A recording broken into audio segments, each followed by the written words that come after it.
Welcome guys, in this video we will be analyzing and having a look on two-finger control setup of the most popular competitive player of India, Jonathan. I'm headed to the bottom of the bottle, I've been drowning, I've been floating away.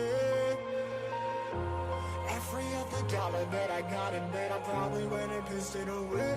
I ain't fucking okay, I ain't liking it, babe. I don't even wanna talk, I'm just smoking my haze. I've been stuck in my ways, I've been stuck here for days. I've been staring at the clock as the radio plays.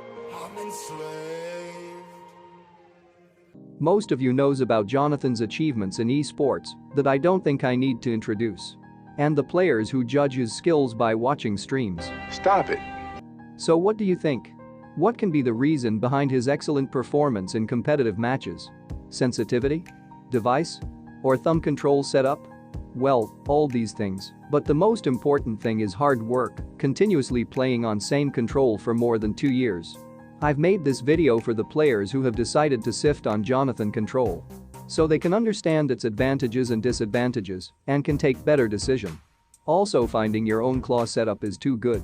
I have created some video regarding how you can find your own claw, make sure to check them out. Well, Jonathan control doesn't have any disadvantage, but there are some points that you should be aware of that you will get later on. But first let's know about positionings of control buttons. Jonathan used thumbs to play as we all know, but sometime he use his right index finger as third finger to use the third eye button in case when he uses throwables like grenades, molotovs, etc. Hence we can say he is little bit three-finger player, but not totally dependent on third finger. Coming to thumbs, the left thumb is utilized for 3 tasks: joystick for movements, peek or lean, backpack, and a fire button, maybe it's for snipers. Whereas the right thumb finger has 6 tasks as shown here. We are not considering those small control buttons. The most important thing of his control is thumb fire, which provides you high aiming accuracy when it comes to close range when it combines with gyroscope. Now we are coming to advantages of this thumb control and some points which you need to compromise with it. So the very first advantage is it become much easier for any thumb players to hold their devices very well, as your remaining fingers are totally free to hold, which further help to take full advantage of gyroscope without any hesitation. The second most important thing of this control is you can able to perform movements like jiggles with higher accuracy, as your left index finger don't have any task, so your thumb is completely free to swipe around joystick.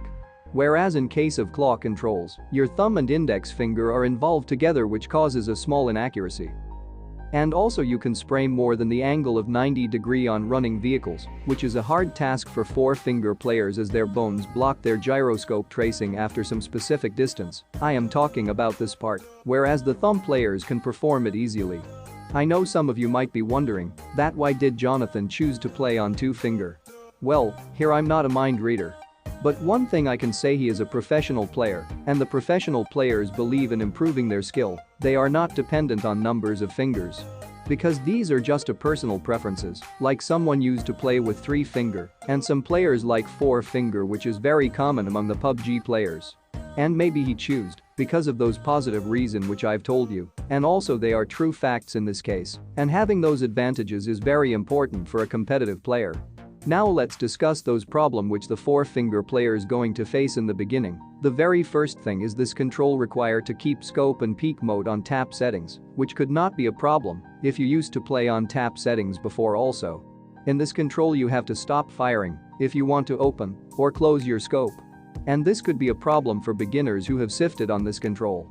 For example, if you are shooting at one enemy with open scope and suddenly another enemy arrives in front of you, then you need to remove your finger from fire button to close scope, and then you have to start firing again. Jonathan have achieved fast speed of doing this with his hard works and practice many years, and the normal players also need this. And you can only do drop shot under some specific conditions, not every time, and the crouch and fire is totally impossible. In short, you cannot perform fancy moves with help of this control. It is an advanced level control only for competitive players.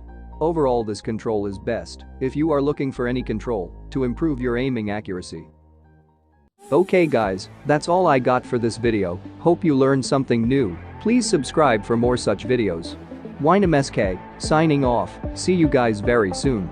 Take care of yours. Bye.